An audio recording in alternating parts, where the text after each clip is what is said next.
At Christmas dinner, my son called me a burden and told me to leave. I didn't scream. I didn't beg. I just sat there stunned, surrounded by decorations. I had unpacked food I had helped cook in a house I helped them buy. That night I walked away with nothing but my dignity and silence. They thought I was gone for good, that they could erase me and still keep everything I'd built for them.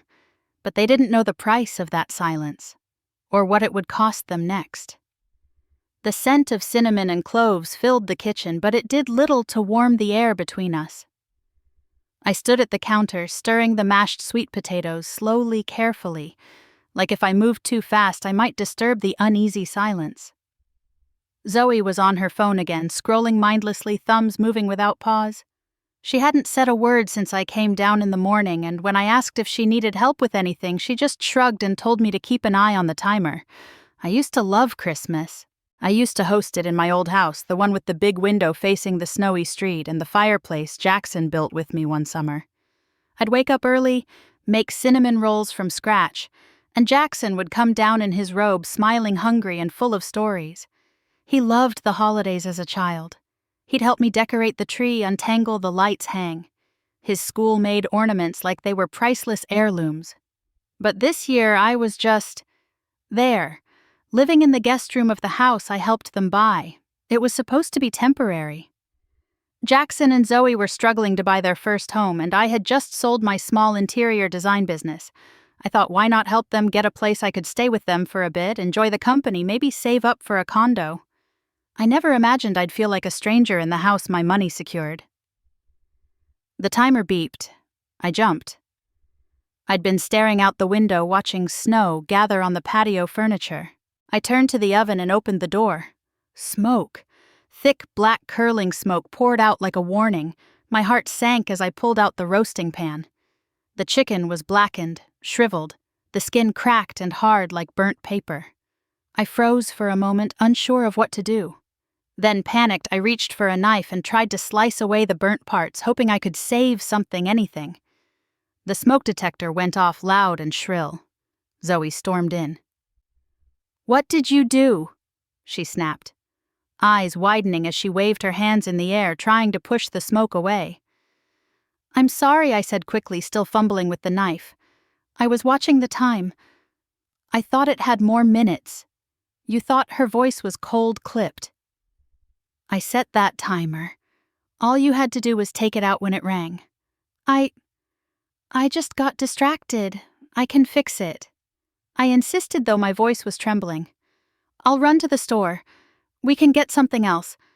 Or maybe we can cut off the burnt parts." Jackson walked in, then his face shifting from confusion to annoyance in an instant. "Seriously," he muttered. "You burned Christmas dinner." I looked at him, pleading silently. "I can fix it." "We can—" "Don't," he said, flatly shaking his head. Dinner was still served. We sat at the long table Zoe had decorated with golden runners and bright red napkins. The good plates, her grandmother's china, were placed neatly at each setting. The candles flickered, casting soft shadows, but no one touched the chicken. It sat in the middle, a sad, charred reminder of my mistake. I tried to ease the mood. "Well," I said, forcing a smile, "looks like I won't be joining any cooking competitions." Zoe didn't laugh. Jackson didn't even glance at me. He pushed his food around with his fork. The silence was unbearable. I could hear Joy to the World playing faintly from the living room speakers. The same ones I'd bought them last Christmas. Every note felt like mockery. Then Jackson looked up, fork still in hand. His eyes locked with mine. "This burned chicken," he said. Voice quiet but hard, "is just the last straw." My breath caught. "You've become a burden, Mom." The words slammed into me like a punch to the chest. I sat there, frozen, the fork slipping from my fingers. "We want to live without you," he added. The room spun. The lights on the tree blinked cheerfully in the background, and for a moment everything felt surreal. Like maybe this was a bad dream and I'd wake up in my old bedroom with Jackson as a boy, shouting that Santa had come. I turned to Zoe, desperate for a different reaction, for some sign of disagreement. But she nodded. Calm, steady. "That's right," she said. "We need our space, our privacy. We're adults, and this isn't working anymore." I looked at the two of them. My son, my daughter-in-law. I thought of the sacrifices I'd made. Selling my home, my business, giving them my retirement savings. Giving up the comfort of independence because I believed we were a family and family stuck together. "I don't understand," I whispered, my voice barely audible above the music. Jackson leaned back in his chair. "Family doesn't mean we have to sacrifice our happiness for you." And just like that, my heart broke. Not all at once, but slowly, like ice cracking beneath a boot. I stared down at my plate, the untouched food, the perfect decorations, the wine glasses I'd unpacked from storage last week. I remembered wrapping the gifts under the tree, hanging their stockings, baking the pies. All of it. For nothing. Not nothing. For this. I excused myself quietly, unsure how I even got up or walked up the stairs. My room. The guest room. Felt even colder than usual. I sat on the edge of the bed, still in my Christmas sweater, and stared at the wall. There were no voices downstairs. Just the soft clinking of dishes. No footsteps rushing up to check on me. No apologies. I thought about that first year after I moved in, the family dinners. Jackson asking my opinion about furniture, Zoe making jokes about how many throw pillows I insisted on having. It had all faded so fast. Now here I was, the woman who once held her baby boy's hand as he learned to walk, who stayed up sewing Halloween costumes, who worked overtime to afford braces and birthday parties and college tuition, and tonight I was just someone who burned the chicken. A burden. An unwanted guest. I cried quietly, not out of pity but out of disbelief, because somewhere along the way I stopped being seen. And for the first time in my life I realized I didn't belong in their world anymore. Not like this. Not as a shadow. Something inside me shifted. It wasn't rage. It wasn't revenge. It was something quieter, stronger, resolve. The morning after Christmas felt eerily calm. The snow had stopped sometime in the night, blanketing the backyard in a clean, unbroken sheet of white. The house, too, was silent. Too silent. No sounds of unwrapping presents, no laughter, no warmth. Just the faint hum of the furnace and the distant ticking of the hallway clock. I moved through the kitchen like I had every morning since I moved in. I set out 3 mugs on the counter, reached for the coffee grounds, and measured them with practiced care. It was muscle memory at this point. Brew strong. Just a splash of cream for me. Sugar for Zoe. Nothing for Jackson. I arranged 3 plates at the table, folded the napkins, and set the newspaper beside my usual spot. It felt ridiculous the moment I did it. Why was I still setting 3 places? Because for so long I'd believed that if I just kept showing up, kept doing the little things, I'd belong again. I thought maybe small gestures could stitch together what had already unraveled. I poured my coffee and sat down. The first sip burned slightly, but I didn't flinch. I just stared into the dark liquid and listened for footsteps on the stairs. A few minutes later I heard them, heels clicking on the hardwood. Zoe appeared in the doorway, hair pulled back in a tight bun, already dressed in her sharp black slacks and cream blouse, like she was going somewhere important. She stopped when she saw the table. Her eyes flicked to the 3 settings. She let out a small cold laugh and shook her head. Someone didn't get the message. She said more to herself than to me. I looked up slowly, the warmth from the coffee already fading. I made coffee. I said my voice too quiet, too tentative. Zoe didn't sit. She walked to the fridge, opened it, pulled out a protein shake, and closed the door with just a bit more force than necessary. "There's no need," she said, sipping the shake. "We won't be needing the 3rd cup." I swallowed, trying to keep my voice steady. I thought maybe after last night we could talk. Clear the air. Zoe leaned against the counter. "Lillian, we were very clear. You're not part of this household anymore. Jackson and I talked about it for weeks. You've overstayed." My chest tightened. "This is the home I helped you buy." Zoe rolled her eyes. "You gave us money, Lillian. That doesn't entitle you to stay forever. Jackson and I need our space. You said it yourself. It was temporary." I nodded slowly, more to myself than to her. She wasn't wrong about the word temporary, but the way she said it, like I was some kind of invasive tenant who'd ignored the lease, it cut deeper than I expected. Jackson came down a few minutes later, still in pajama pants and a hoodie. He paused when he saw me sitting at the table, then looked at the 3 plates. He didn't say good morning. He didn't say anything at all. Just gave a sigh and rubbed the back of his neck. "Mom," he started, tone already exasperated. "We talked about this. You can't just pretend everything's fine." "I wasn't pretending," I said softly. "I just thought, maybe you'd changed your mind." He shook his head, eyes tired. "We haven't. You need to find another place." I nodded again.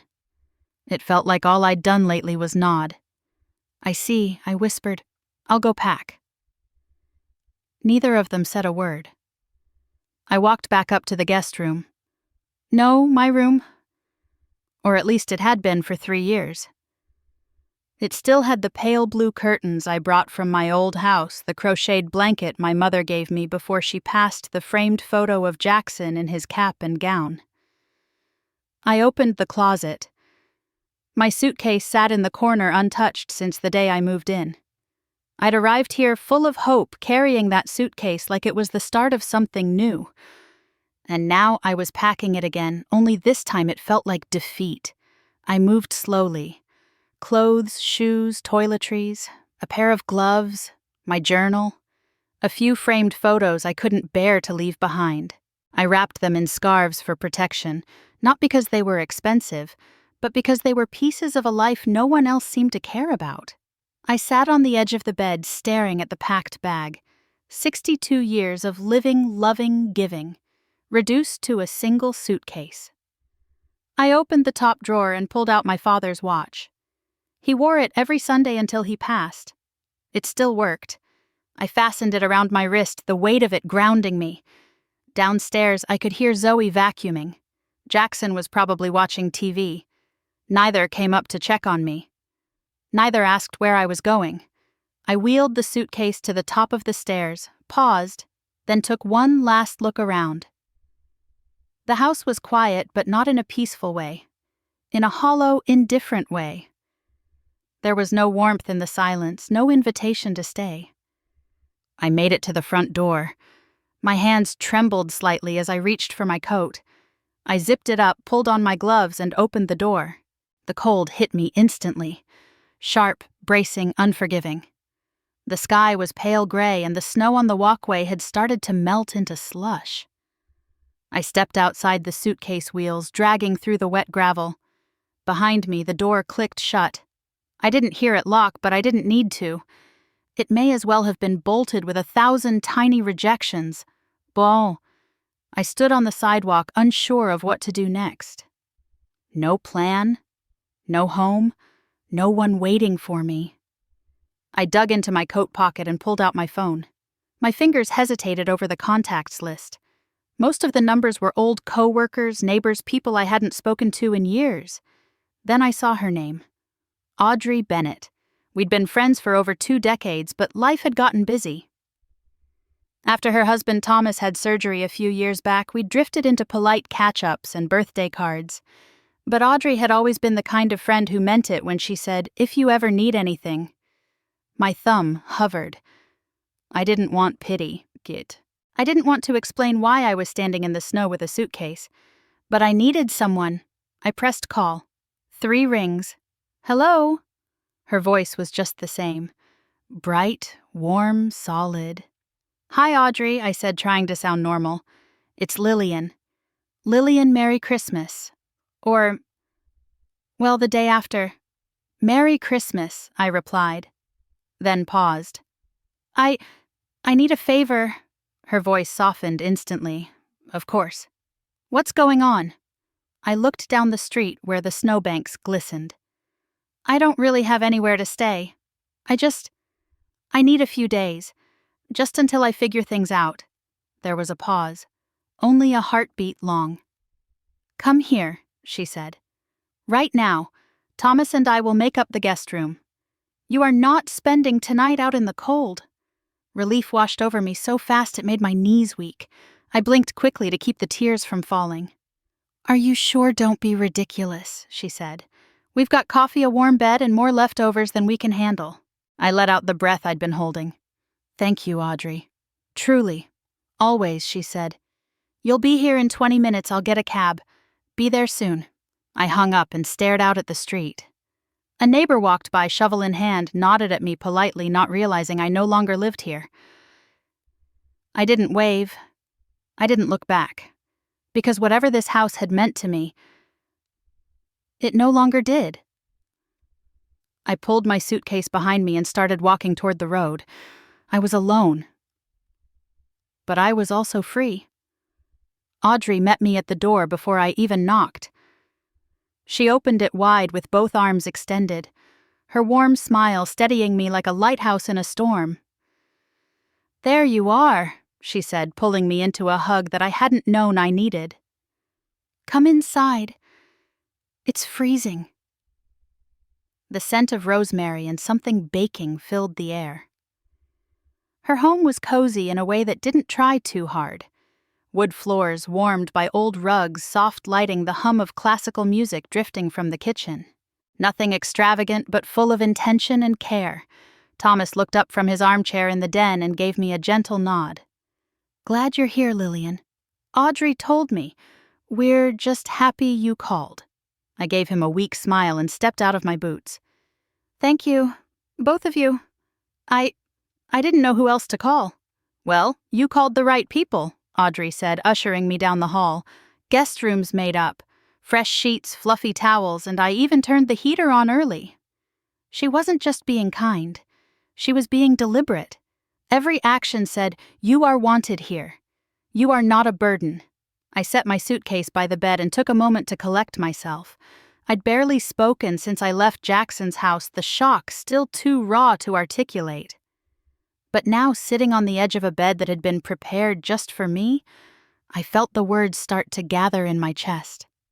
Later that evening, over bowls of vegetable soup and warm cornbread, I told them everything. It came out in pieces at first. Selling my home, selling the small business I had poured 3 decades into, writing a check for $200,000 because Jackson and Zoe had found the perfect home but couldn't afford it. I thought it made sense, I said, staring down into my bowl. "He's my only child. I didn't need much. I figured I'd move in for a little while, help them get settled, maybe find a little condo nearby after a year or 2. Thomas leaned forward slightly, brows raised. "Wait, you gave them the down payment and moved in?" I nodded. They were grateful at first. Jackson kept asking my opinion about the house, what paint colors, what furniture, how to hang the curtains, and Zoe, she used to invite me to go grocery shopping with her. We laughed. It felt like we were a family again. Audrey placed her spoon down and gave me a knowing look. "What changed everything?" I said softly, little by little. My suggestions turned into interruptions. "My stories were too long. My presence, too much." Thomas muttered. "They forgot where they came from. I started eating breakfast earlier," I continued, "just to avoid being in the kitchen when they came down. I'd take long walks in the afternoons so they could have the house to themselves. I thought if I stayed out of the way, I wouldn't be a burden." Audrey reached over and touched my hand. "You weren't a burden, Lillian. You were their backbone." I swallowed hard. I thought so. Until last night, they didn't ask for the details. I didn't offer them. We all knew it involved more than just a burned chicken. After dinner, I sat in the guest room alone, scrolling through my phone absent-mindedly, not even sure what I was looking for. News distractions. Some glimpse of normal life. Instead, I opened my banking app. It was force of habit, a routine I hadn't questioned in months. The balance looked lower than I remembered. I tapped into the transactions. A few grocery store purchases, one pharmacy bill, and then a string of automatic payments, Spectrum Internet, DirecTV, ADT Security, Netflix, Hulu, Amazon Prime, State Farm Homeowners Insurance, LA Utility Assistance, 12 transactions in total, all recurring, all tied to the address I had just walked away from. I stared at the screen. How had I not seen it? How had I forgotten? When I moved in, Jackson was overwhelmed with bills. I had offered to set up the accounts under my name, at least for the first year, so they could focus on getting stable. He agreed. It's only temporary. Mom, he said. Temporary. It had been 3 years. 3 years of nearly $1,800 a month quietly draining from my account while I lived like a guest in their home, while they treated me like clutter, while they told me I didn't belong. I set the phone down, hands suddenly cold. There was a knock on the door. Audrey peeked her head in. You doing okay? I nodded, then hesitated. Do you know what's wild? What I'm still paying their bills. She blinked, stepped in fully. You're what I never shut off the auto payments, I said, almost in disbelief. I'm paying for their internet, their streaming services, their insurance, their home security system. Thomas appeared in the doorway, arms folded. Are you serious? I guess I forgot. Or maybe I kept it going because I wanted to still be part of something. Useful. Thomas let out a low whistle. Lillian, they're not just ungrateful. They're dependent. They've built a life on the foundation of your silence. I felt a strange mix of shame and clarity. I never even told them I was paying. I think they just assumed the bills got handled. Audrey sat beside me on the bed. Do you want to keep paying? I shook my head. Then don't. I looked at her. What if they call and beg? Then let them, Thomas said from the doorway. Let them squirm. Let them finally realize what you've been carrying. I didn't respond right away. I picked up the phone again, looking at the list of services. One by one, I clicked through each account, found the settings, searched for the cancel button, entered passwords I hadn't used in years. Each click felt like cutting a cord. Internet, canceled, DirecTV, canceled, ADT, canceled, streaming services, gone, insurance, terminated, utilities, scheduled to stop. Confirmation emails began to roll in like dominoes. Each subject line read, "Your service cancellation has been confirmed." I sat back against the pillow's phone, still in hand. For the first time since the words "you're a burden" hit me like a slap. I felt something solid under my feet. I wasn't helpless. I wasn't forgotten. I had simply forgotten my own worth. I didn't slam doors. I didn't raise my voice. But I had drawn a line. And now they'd have to live without me. Truly, not just my presence, but my support, my cushion, my silent sacrifices. Audrey stood and kissed my cheek. You're strong, she whispered. I didn't feel strong, but I did feel awake. The next morning I woke up earlier than usual. Not out of habit, but because I couldn't sleep. My mind had been buzzing all night, running through numbers, timelines, memories, and that ever-growing list of services I'd paid for without a word. The more I thought about it, the clearer it became I had been holding up a life that had no place for me in it. The house was quiet, and the soft winter light filtering through the curtains made everything feel still, like the calm before a necessary storm. Audrey and Thomas were still asleep. I moved carefully through the hallway, down the stairs, and into the small reading room at the back of the house, the one with the window facing the backyard. I set down my coffee and opened my laptop. It took me a moment to remember all the logins. I hadn't needed to think about them for months. Then, everything had been set on autopilot, the same way I'd been living. Quietly in the background, never asking, never checking. I started with the internet. Spectrum. I opened the account dashboard, my hands steady now, not from anger, but from a kind of determined peace. I found the Manage Services tab and clicked through to the cancellation page. Reason for canceling, I selected no longer residing at service address. Confirmation prompt. Are you sure? I clicked yes. A message popped up. Your service will be disconnected on January 2nd, 2025. A confirmation email has been sent. One done. I moved to DirecTV next. The premium package, of course. Every sports channel, movie bundle, and live event access Zoe could ever want. I remembered Jackson calling me 3 years ago saying they wanted the good stuff but couldn't swing the bill just yet. I had said yes without hesitation. Now I canceled it without regret. Then came ADT, their home security system. Funny how they needed to feel safe behind keypads and cameras, but had no problem telling me I was a threat to their peace. Gone. Next, Netflix, Hulu, Amazon Prime, each one neatly canceled. It surprised me how easy it was to remove myself from their lives financially. Easier, in fact, than it had been emotionally. Finally, I logged into State Farm and submitted a request to cancel the homeowner's insurance policy. The system notified me that it would take 30 days to finalize, but the process had begun. I sat back in the armchair, laptop still open, surrounded by a quiet stream of confirmation emails. For the first time in months, maybe years, I felt in control of something. Not out of vengeance, not even anger, just clarity, a slow, steady reclaiming of myself. I didn't need them to hurt the way I hurt. I just needed to stop bleeding for people who wouldn't offer a Band-Aid. Audrey entered the room a few minutes later, still in her robe, her mug steaming. She glanced at my laptop and the inbox full of canceled subscriptions. "Well," she said gently, sitting across from me, "I see someone's been busy." I nodded, closing the lid. It was time. She took a sip of her tea and studied me for a moment. "Do you feel better?" "I feel lighter," I said truthfully. Like I've been holding my breath for 3 years and finally exhaled.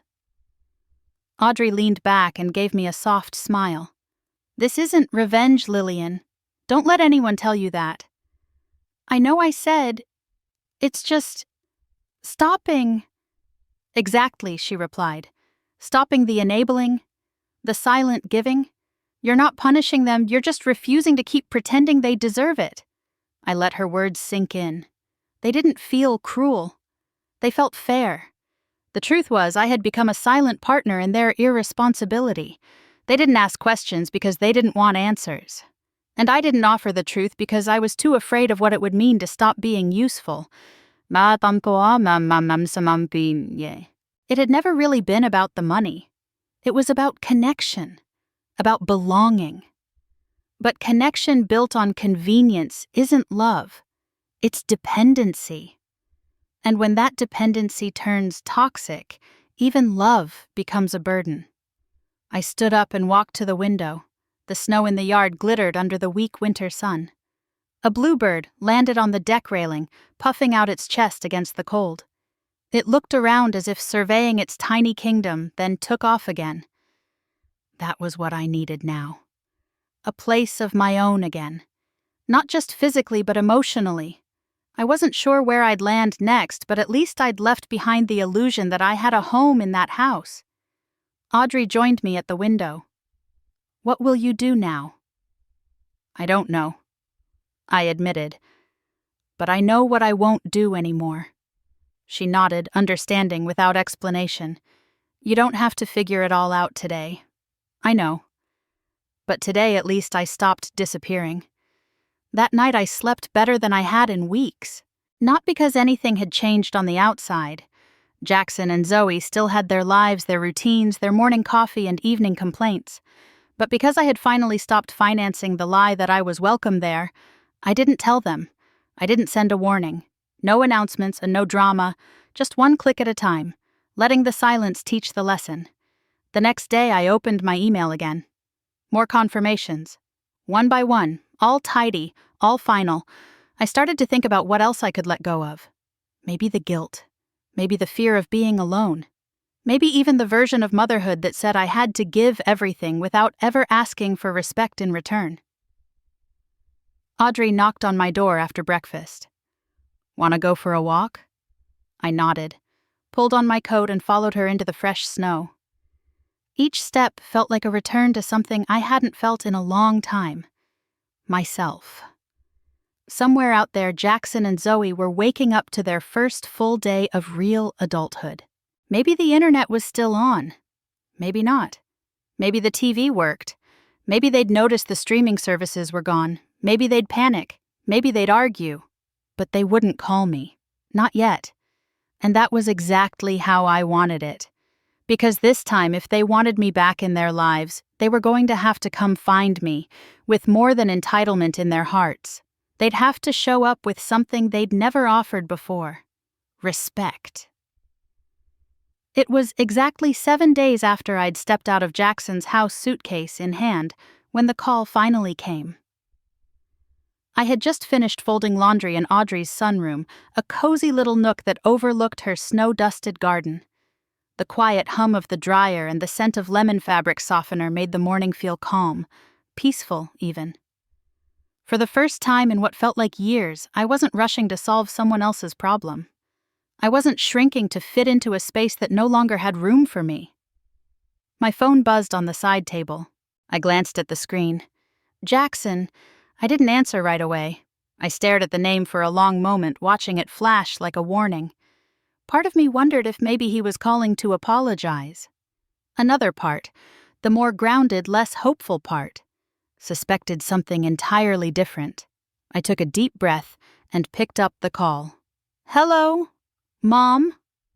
Jackson's voice came fast and frazzled, like someone who had been trying not to panic, but failed. The internet's down, completely gone. I just got off the phone with Spectrum and they're saying the account was canceled. Is that right? I closed my eyes for a moment. So that was it. Yes, I said calmly. That's correct. He went silent for half a beat. Wait. What? Why would you do that? I canceled it last week, I replied evenly. Because I no longer live there. You? What, he sputtered. You didn't tell us. You didn't ask, I said. You told me to leave. I left. And now I'm no longer paying for services tied to a home where I'm not welcome. There was a long silence on the other end. I could hear faint static, maybe a breath or a shift. Then I heard another voice, sharp and unmistakable. Give me the phone, Zoe said. A few seconds later, her voice replaced his sharper, more pointed. Lillian, this is completely out of line. You can't just shut off essential services without telling us. That's our home. We rely on those things. I didn't raise my voice. I didn't flinch. Zoe, I didn't just do anything. These services were in my name. They were paid from my account. And I'm not paying anymore because I don't live there. You're leaving us without protection, she snapped. The security system is down. The control panel is flashing red and I have clients calling me all day. I can't have no internet. That's not just inconvenient, that's dangerous. I let the silence stretch before answering. You told me, both of you, that you wanted to live without me, I said quietly. This is what that looks like. That's not what we meant, and you know it. Zoe said, her tone hardening. We were frustrated. It was Christmas. Emotions were high, but cutting off the internet. The security. That's spiteful. No, I replied. Spite is when people use someone for years and then throw them out when they're no longer convenient. What I'm doing now, it's called boundaries. She huffed on the other end. We have things to do, Lillian, lives to run. You can't just... I'm not stopping you from living your life, I interrupted. I'm just no longer financing it. Jackson's voice returned, then calmer, but with a new edge. Panic maybe masked as reason. Mom, can we just be reasonable here, he said. We didn't realize you were covering so much. Maybe there was a miscommunication. But now we're stuck. I work from home. Zoe needs the internet for her appointments. Just help us get it back up and we'll figure something out, okay? I looked out the window at Audrey's frozen garden where the hydrangeas stood, skeletal in the snow, stripped down, but still holding their shape. No, Jackson, I said gently but firmly. I'm not turning it back on. What do you mean, no? I mean no, I repeated. You made it clear that you didn't want me in your home. You asked me to leave. So I did. That also means my wallet left with me. This is ridiculous, Zoe muttered in the background. Is it? I asked more to myself than to them. You didn't want a mother. You wanted an ATM with a quiet setting. I could hear them shifting again, maybe pacing, maybe trying to find the right words. Jackson sighed. Mom, look, maybe we can talk. Set some ground rules. If you moved back in. I almost laughed, not cruelly, but at the absurdity of it. You want to set ground rules now, I said. After telling me I was a burden, after throwing me out during Christmas dinner.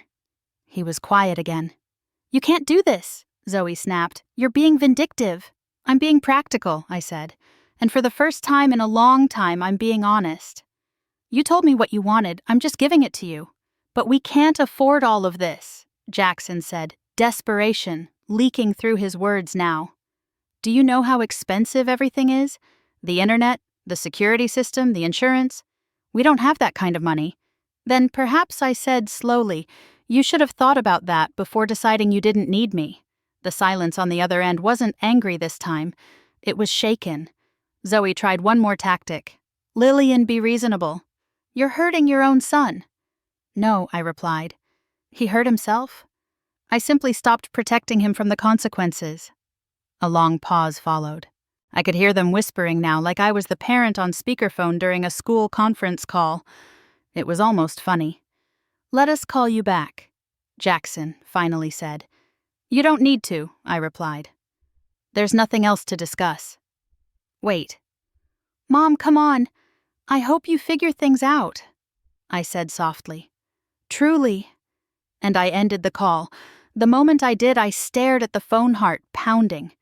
Not from fear, but from something else. Finality. I didn't cry. I didn't second guess. I didn't reach for my banking app like I might have in the past to undo the damage. Instead, I placed the phone face down on the table. Audrey walked in a minute later, drying her hands on a dish towel. At the call, I nodded. They're feeling it. She gave a slow, approving smile. And you? I'm okay, I said. For once, I didn't bend. That's new for you. Feels right, I said. Strange, but right. She poured me a fresh cup of coffee and joined me at the table. They'll call again, she said. I know. And next time, I'll still say no. Outside, the snow had started falling again, light, soft flakes drifting down like quiet reminders that every storm has its season, and that sometimes peace isn't found in fixing what's broken, but in refusing to be broken by it again. The phone calls didn't stop after the internet went out. In fact, they escalated.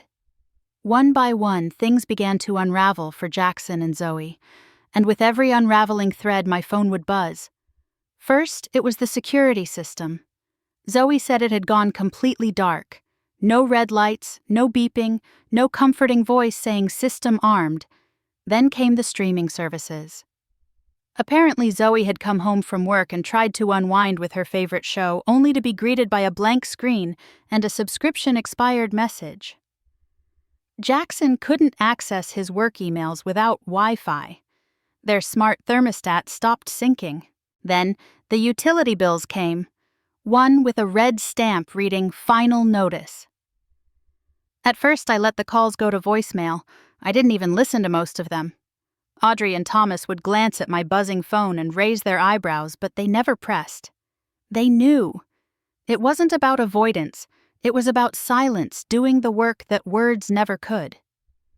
But one afternoon, while helping Audrey put together a grocery list in her kitchen, my phone buzzed for the 4th time that day. I recognized the number, but it wasn't Jackson's. It was the salon where Zoe worked part-time. I let it ring until it almost stopped. Then something in me said, pick up. I answered on the 5th ring. Hello? Lillian. Zoe's voice came fast-clipped and far more desperate than before.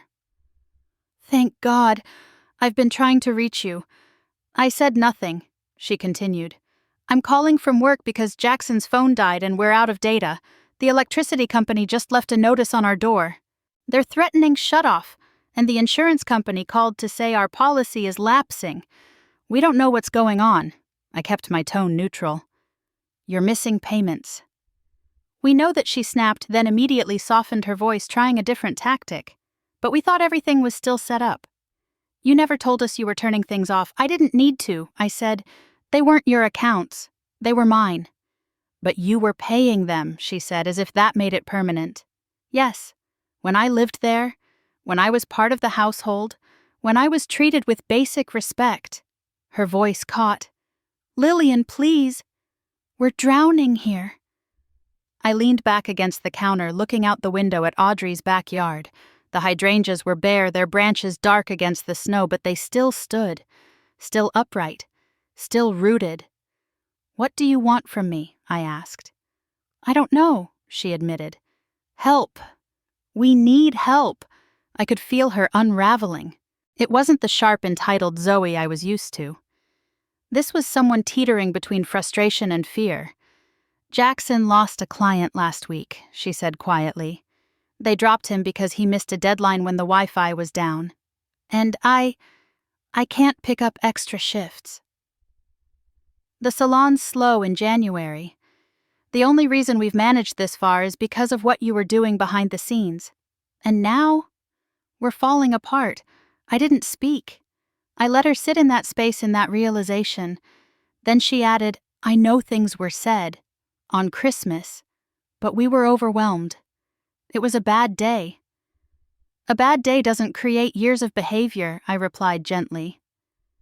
Jackson didn't start treating me that way on Christmas. He just said it out loud that day. There was a pause. I could hear other voices in the background. Hairdryers, the buzz of a salon in motion. But Zoe was still focused, desperate. What do we do? She asked finally. You want my help? I said, not unkindly. There are conditions. Okay, she said quickly. Yes, anything. First, I said Jackson needs to apologize. Not the kind that starts with, I'm sorry, but mine, or I didn't mean to. I mean a real apology. One that takes responsibility. Zoe was quiet. Second, I continued. I want full financial transparency. I need to see your budget, your debts, your income, everything. If I'm going to contribute again, I want to know exactly what I'm walking into. That's a lot, she said slowly. Yes, it is, I agreed. And it should be. And what you'll just take over. No, I said. But I will have oversight. Any expense over $50 must be discussed. Any changes to the household budget need my input. If I'm contributing, I'm not doing it in the dark anymore. There was another long pause. Lillian, that sounds really controlling. No, I said calmly. It sounds like respect. Something I haven't received in years. If you want my help, this is how it works. See, she didn't respond. I could feel her bristling. Do you want me to keep going? I asked. There was a beat of silence, then a resigned, yes. Third, I said, this will be a trial. 90 days. I'll support you through this emergency, but if at any point I feel disrespected, used, or diminished again, the support stops. No arguments and no second chances. Okay, she said, her voice thinner now. Fourth, I added, if I move back in, temporarily, it will be in the master bedroom, not the guest room, and I expect a seat at the table, not as an afterthought, as a member of the family. Zoe laughed bitterly. You want the master bedroom, I want to be treated like someone who matters. That starts with space. It's not about square footage. It's about acknowledgement. She didn't speak.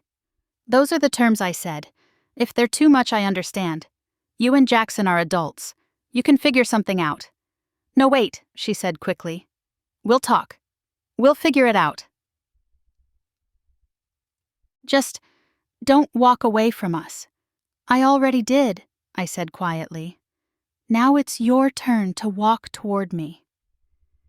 The call ended, not with finality, but with a fragile thread of possibility. I stood in the kitchen for a long moment after unsure whether to feel strong or exhausted. Maybe a bit of both. Audrey walked in with a basket of folded towels. That was Zoe, I nodded. They're feeling the weight. She raised her eyebrows. Did they ask you to come back? They asked for help. I gave them a roadmap. And we'll see if they can follow it. She placed the towels down and looked at me. You don't have to go back there. I know I said, but I'm not going back to the same role. This time I'm going as someone who sees clearly. Someone who sets the terms. Audrey nodded slowly. Just make sure you're not going to rebuild something they'll only tear down again. I looked down at my hands, still steady, still warm from the phone. I won't, I said, because this time help wouldn't come quietly. It would come with boundaries, with structure, with self-respect stitched into every line of the contract. And for the first time, if they wanted to call me family again, they'd have to earn it. It was a Thursday morning when my phone rang again. I recognized the number. It was the salon. For a brief moment, I considered ignoring it. I'd been good at that lately. Boundaries had a way of showing you how much quieter life could be when you stopped picking up every call born out of panic and never accountability. But something told me to answer this one. Lillian, Zoe's voice, came through in a rush, already breathless and brittle. "It's me. I didn't respond right away. It's bad," she continued. "Worse than before." I stayed quiet, waiting. There was no need to fill the silence. If she had something to say, she'd say it. "Jackson lost his job," she blurted out. "Last week." Now I sat up a little straighter. His manager said he was difficult to work with. He missed a bunch of emails and Zoom meetings because the internet was out, and I guess they were already unhappy with his attitude. They said they couldn't count on him. I didn't know what I expected, but the words still landed heavily. Zoe exhaled hard. His unemployment check won't even cover groceries. And then today, her voice cracked slightly. "We got the foreclosure notice. The real one. From the bank. We're 3 payments behind. They want $3,400 in 3 weeks or they're taking the house." I could hear the weight in her voice now. The panic was no longer veiled by sarcasm or entitlement. This wasn't theater anymore. "This is serious, Lillian. We're drowning." I closed my eyes and leaned back in the chair by Audrey's kitchen window. Outside, the snow had begun to melt in soft puddles, revealing patches of brown earth beneath. The world turning regardless of our circumstances. "I see," I said gently. "We'll do the things you asked," she rushed in. "We'll give you the master bedroom. You can take over the bills, make all the decisions. Whatever it takes. Just please don't let us lose everything." Her voice softened to a whisper. "Please don't let us lose our home." I was quiet. In my chest, 2 feelings wrestled, the old reflex. The mother in me wanted to fix it, to jump in and write the check, restore the heat, and reassure them that everything would be okay. That's what I'd always done. But the woman I was now, the one who had walked through the snow with her head held high, knew that rescuing them too soon would undo everything. "Where's Jackson?" I asked. "He's at home," she said. "He hasn't left the house in days. He won't even look me in the eye. He's ashamed, embarrassed, but he knows he messed up." "Then let him call me," I said. "Let him speak for himself. I can't promise he'll—" "Zoe," I interrupted. "If he wants my help, he needs to be the one who asks for it. Not you." She was silent for a moment. "All right," she said finally. "I'll tell him." I hung up and sat there a while, the phone still warm in my hand. Thomas walked in with 2 cups of tea and set one in front of me. He didn't ask what the call was about. He didn't need to. "She's asking me to come back," I said. He sat down slowly, watching me with steady eyes. And she offered the master bedroom. Full control. Anything I want.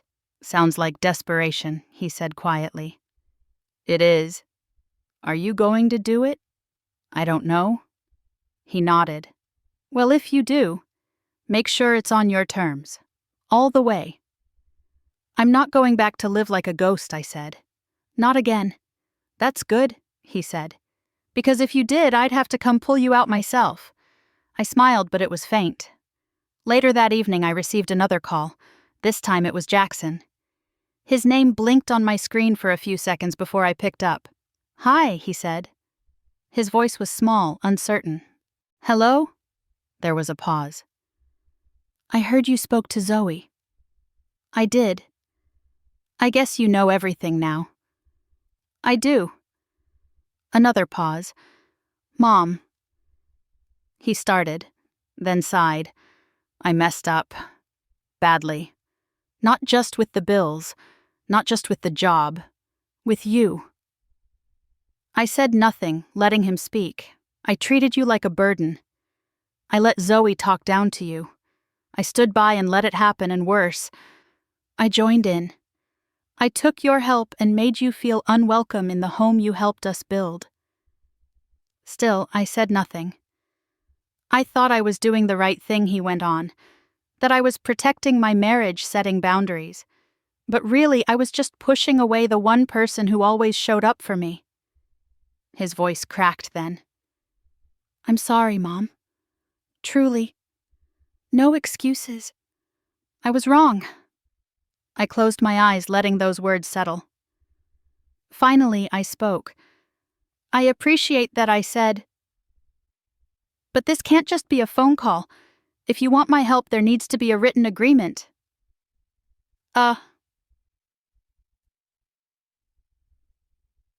Contract, he asked. Not a legal one, I clarified, but something with clear expectations, responsibilities, respect. I'm not coming back into a house where I'm dismissed. I'm not paying for a household where I have no voice. He was quiet again, then said, Okay. There will be financial transparency. I'll need access to everything. Income, debt, spending. No more secrets. Understood. I get a say in how money is spent. I'm not your safety net. I'm a partner in this household. Yes, this is a 90-day trial. If there's disrespect, if I feel used or ignored, I walk and there's no coming back. I get it, Mom. I really do. And Jackson. Yeah, you'll put that apology in writing. And you'll read it to me out loud in person. He didn't flinch. Deal, he said. That night I printed out a document with everything we discussed. 2 copies, one for me, one for them. I didn't know what the next chapter would look like, but I knew one thing for sure. If I returned, it would not be as a guest. It would be as someone who had finally reclaimed her place. Not just in the house, but in her own story. It was a cold Sunday afternoon when Jackson arrived at Audrey's house. I heard the car door shut and the soft crunch of boots on the snow-dusted walkway. I stood at the kitchen window watching him hesitate at the gate. He looked thinner, older somehow, like the weeks had carved worry into his face.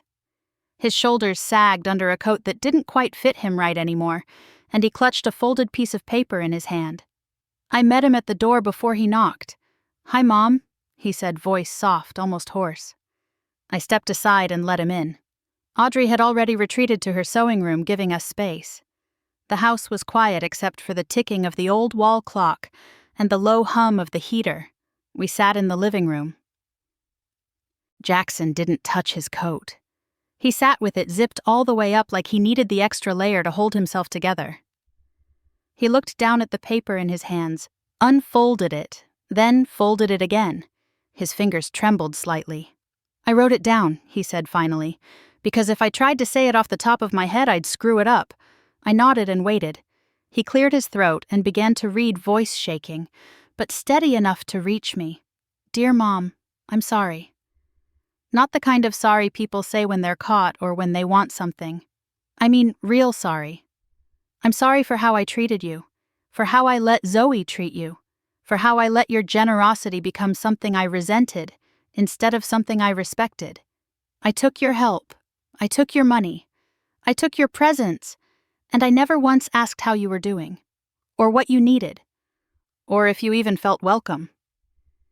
He paused and looked up at me, but I stayed still. He needed to finish. I told you that you were a burden, but the truth is I was the burden. I was the one leaning on you. I was the one taking without giving. I was the one who needed to grow up. You never deserved the way we treated you, and I know an apology doesn't fix that, but I hope it's the start of doing better. He folded the letter again and placed it on the coffee table between us.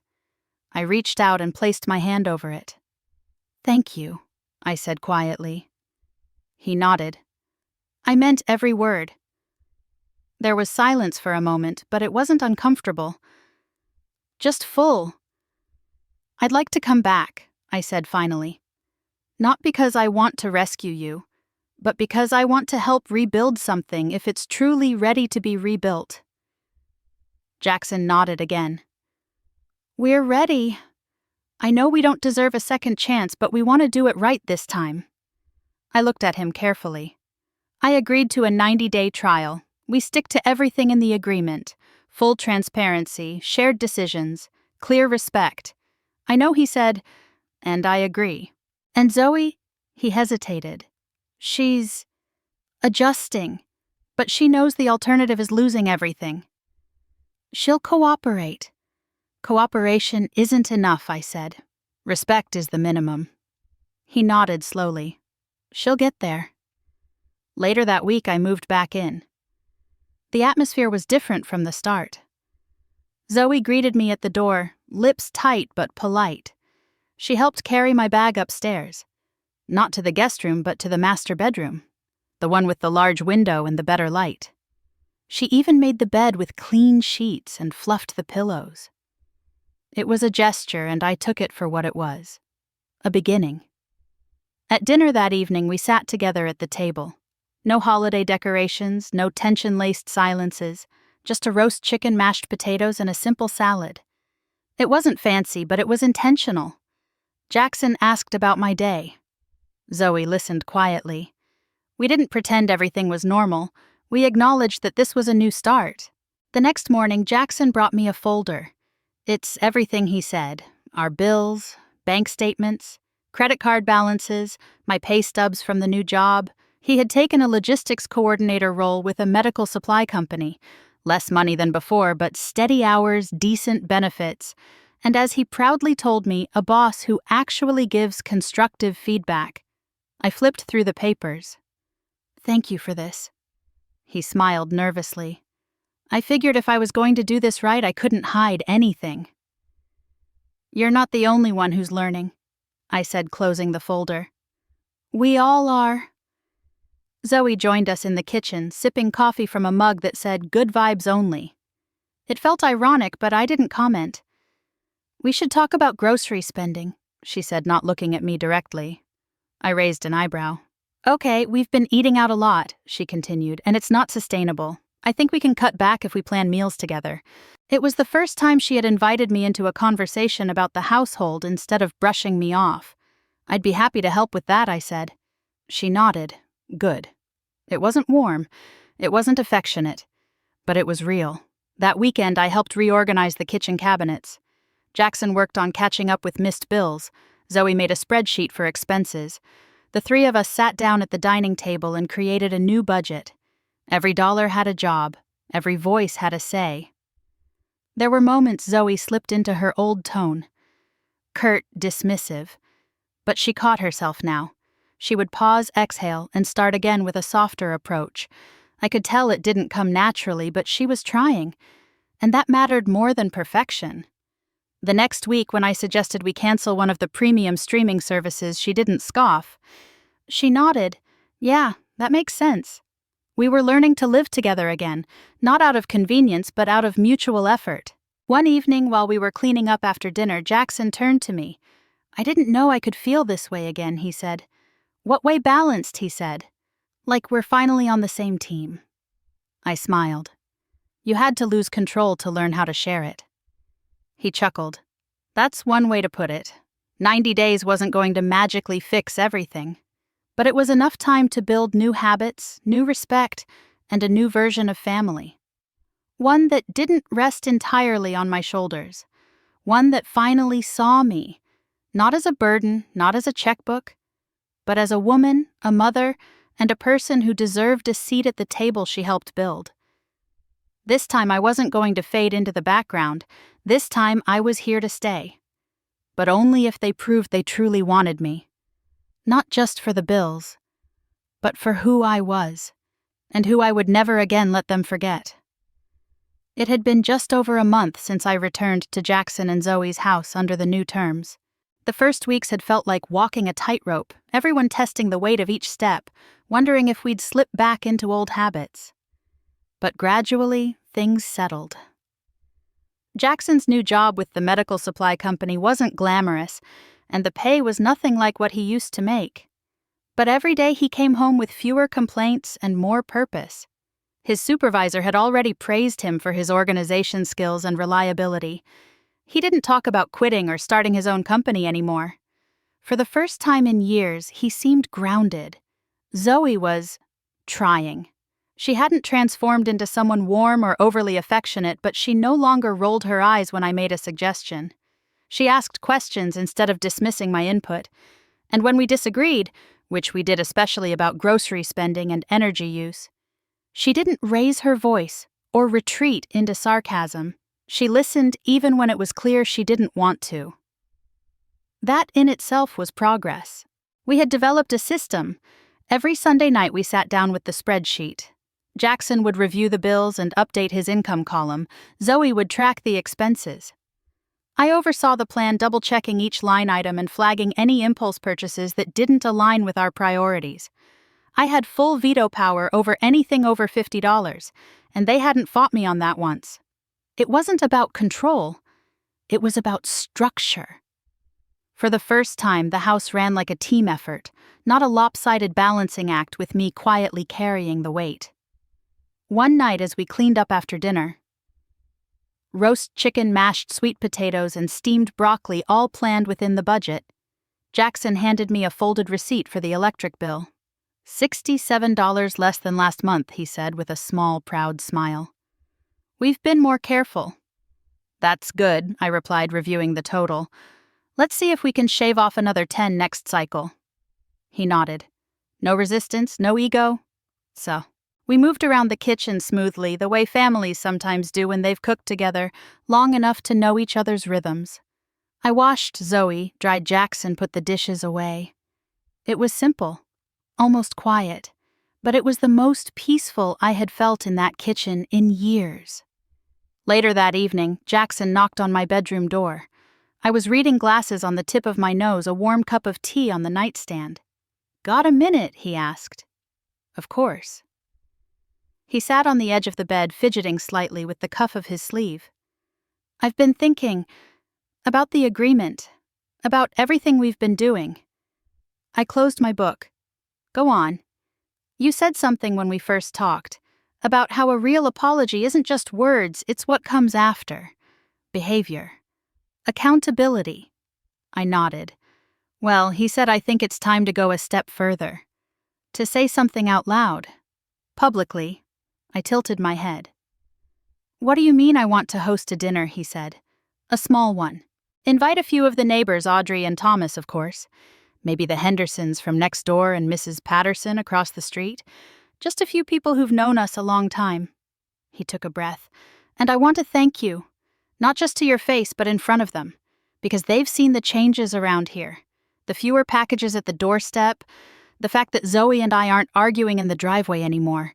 They know something's different, and I want them to know why. I didn't respond right away. I've been ashamed, he said softly. But the more I think about it, the more I realize this isn't about shame. It's about honoring what I failed to before. He looked up at me, eyes clear. I want to honor you. My throat tightened. For a moment I couldn't speak. Jackson. I finally said that's not something I ever expected. I know, he replied. But you deserve it. We set the date for the following Saturday. Audrey and Thomas were the first to RSVP, saying they'd bring a pie. Zoe handled the main course with my guidance, and Jackson cleaned the backyard patio, even though it was still too chilly to use it. He said he wanted everything to be just right. On the day of the dinner, the house looked different. Not because anything had been renovated or repainted, but because it had been lived in, cleaned with care, and arranged with intention. There were candles on the table. Not for show, but to create warmth. There was music playing softly from the speakers. Even Zoe wore a genuine smile when she answered the door. Mrs. Patterson brought a basket of dinner rolls. The Hendersons arrived with a bottle of wine. Audrey and Thomas were last to arrive, their arms full of pie and good cheer. The meal itself was delicious. Roast beef, baked mac and cheese, green beans, almondine. Simple, hearty, shared. After dinner, Jackson stood up. He looked around the room, then looked at me. "I asked you all here tonight because something important has happened in our family," he began. "And I need to say something that I should have said a long time ago." The room quieted. Even the background music seemed to fade. My mom, Lillian, has always been there for me. Always. Even when I didn't appreciate it. Especially when I didn't. She helped us buy this house. She lived with us when we were starting out. She paid for things we didn't even know we couldn't afford. He paused, his voice steady. And when we told her she was a burden, she left. She walked away with more grace than we deserved. And we fell apart. He looked down, then back up. But she gave us a second chance. Not because she had to. Not out of guilt. But because she saw a path forward that was healthier, wiser, stronger. She gave us structure. She gave us truth. And we've rebuilt something real because of her. He turned to me fully. "Mom, I want to thank you. Publicly, personally, with every ounce of humility I can gather. Thank you for not giving up on me. Thank you for teaching me what respect really means." The room was silent. Then Audrey started clapping. Thomas joined in. The Hendersons followed. Even Zoe stood quietly, her eyes shimmering, and placed a gentle hand on Jackson's back. I didn't speak. I couldn't. But I stood up, walked to my son, and hugged him. Not with tears, not with forgiveness forced too fast, but with the quiet understanding that something real had finally begun to heal. Later, after everyone left and the dishes were done, I sat in my chair by the front window. The house was still. Jackson and Zoe were upstairs, their laughter light, not strained. It wasn't perfect, but it was peaceful. And for the first time in a long time, I wasn't just tolerated in this house. I was seen. And I was home. On my terms. Saturday arrived with a quiet kind of significance. Not the kind marked by balloons or banners, but the kind that hummed beneath the surface. The house was clean but not showroom perfect. It felt lived-in, settled. There were flowers on the table, a casserole in the oven, and a faint scent of cinnamon lingering in the air. Zoe had even lit a vanilla candle in the hallway, something she used to roll her eyes at when I did it. I stood by the living room window, watching the sky fade from gray to a soft blush. It had snowed again during the night, just enough to dust the rooftops. Jackson was outside salting the walkway, and Zoe was adjusting the chairs around the dining table. They worked together quietly, moving in rhythm like people who had finally learned how to share space without stepping on each other's toes. The doorbell rang just after 5. Audrey and Thomas were the first to arrive, bundled in coats and carrying a peach cobbler that Audrey insisted was still warm from the oven. Behind them came the Hendersons from next door and Mrs. Patterson, who brought a tin of cookies and a wide, curious smile. The living room filled quickly with the gentle murmur of conversation and laughter. People commented on how cozy the house felt, how different it looked, how peaceful everything seemed. I caught Zoe smiling faintly each time someone said it. Dinner was pot roast green beans and roasted carrots with a salad and warm rolls. Zoe and I had prepared it together, and though we moved cautiously at first, we'd found a rhythm. She didn't micromanage. I didn't hover. And when she asked if I thought we should use the porcelain dishes instead of the usual plates, I gave her a nod. She listened. We ate together, shoulder to shoulder, passing dishes, sharing butter, clinking glasses. After dessert, Audrey's cobbler and those cookies from Mrs. Patterson. Jackson stood up and cleared his throat. The room quieted. He looked at me for a long moment, then turned to the others. "I asked you all here tonight because I wanted to say something," he began. "Not just to my mom, but to everyone who knows us." He took a deep breath. 3 months ago, I made the biggest mistake of my life. I told my mother she was a burden. I believed in my arrogance that we'd be better off without her, that having her in our home was an inconvenience, a weight. I didn't just think it. I said it. To her face. On Christmas. The room was silent. Someone shifted in their chair, but no one looked away. She left that night quietly. No arguments, no dramatic speeches. She just packed a suitcase and walked out. And when she did, our lives fell apart. Not all at once, but piece by piece. Our bills piled up. Our internet security streaming. All gone. Our budget collapsed. I lost my job. We got a foreclosure notice. He paused again. Zoe sat still beside him, hands folded in her lap. And all that time we kept trying to fix the surface. Patch things up. But we never addressed the root of it. The way we'd treated the one person who had given us everything. He looked at me again. My mom didn't just give us money. She gave us a foundation, a home, a second chance, and when she came back, she didn't return as the quiet presence we once took for granted. She returned with strength, with boundaries, with wisdom. And because of that, our home, this home, is finally healthy again. He stepped closer to me, his voice softer now. 3 months ago, I saw my mom as a burden. Today, I know she's the reason I have the life I do. Not just because she helped us financially, but because she showed us what accountability looks like. What respect looks like. What it means to rebuild something real. He turned back to the guests. I wanted you all to know because many of you probably saw us falling apart. And I want you to see us now. Standing together again, not because we pretended nothing happened, but because we did the hard work of changing. The room was still for a long moment. Then Audrey began clapping. Thomas followed. Soon everyone joined in the sound, filling the space, not like applause at a performance, but like a wave of acknowledgement. I didn't stand up. I didn't cry. I didn't need to. I simply sat in my chair at the head of the table, the same table I once felt invisible at, and accepted the truth I had waited years to hear, not because I demanded it, but because it was earned. Later, after everyone had gone and the dishes were washed, I found myself in the armchair by the front window. The same chair I had once sat in feeling like a shadow. Now it felt different, solid, mine. Zoe and Jackson were in the kitchen cleaning up the last of the wine glasses and putting away leftovers. Their voices were low and easy, the rhythm of people no longer performing for peace but actually living in it. I sipped my tea and opened the newspaper, folding it neatly on my lap. This was not the life I had imagined when I sold my business and handed over my savings, but it was a life I had shaped. Not through control, not through guilt, but through quiet strength and the willingness to stop begging to be seen. Respect had never been something I asked for. It was something I had finally chosen to insist on.